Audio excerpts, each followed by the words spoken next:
अशा पद्धतीच्या गोष्टी करत असताना एक प्रकारचा धाडसी निर्णय असतो, पण हे धाडस तुम्ही केलेलं आहे.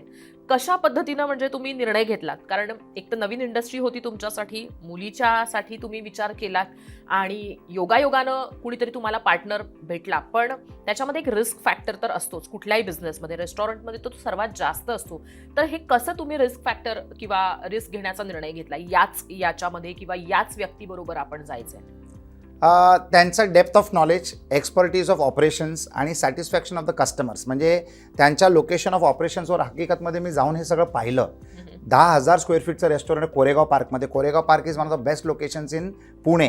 म्हणजे कॉमन वॉल विथ ओशो आश्रम. 10,000 फुटाचं रेस्टॉरंट, एवढं सुंदर, एवढं सुरेख, आणि ज्या पद्धतीचे आयटम्स डिशेस येत गेले, म्हणजे मला आजही त्यांची नावं समजत नाही. कारण we are the longest menu in the world, the longest vegetarian healthy food restaurant menu in the world.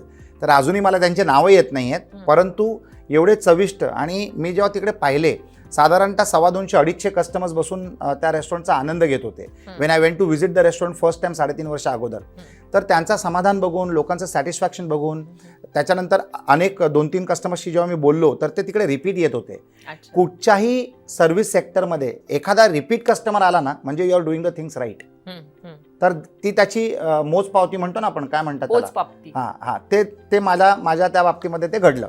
तर हे सगळं झाल्यानंतर मी कॉन्फिडंट झालो की मला याच टीम बरोबर पार्टनरशिप करायचं आहे. Otherwise restaurant like any other business, जर तुम्ही ते योग्य प्रकारे चालवू नाही शकलात तर ते बंद पडतं, आणि पहिल्या वर्षातच बंद पडतं. रिस्क आहे. It is a risk. Any business is risky. या बिझनेसमध्ये सुद्धा रिस्क आहे. Mitigation of risk is my real business. म्हणजे मी साधारणतः 12, 15, 20 बिझनेसेस करतो, परंतु माझा एकच बिझनेस आहे, दॅट इज मिटिगेटिंग रिस्क. कुठच्याही it is hard earn tax paid money for me. Me borrow करत नाही, फंड रेस करत नाही, काही करत नाही. तर माझ्यासाठी there cannot be hit and miss concept. There cannot be trial and error. It has to hit every time that I try. तर mitigation of risk. I have to be successful in every business that I do. I cannot afford to have a miss. तर मी पूर्ण mitigation of risk is my real business. मग त्याच्यामध्ये मी वेगवेगळे sector बसवतो. त्याच्यातनं हा एक सेक्टर आहे रेस्टॉरंटचा.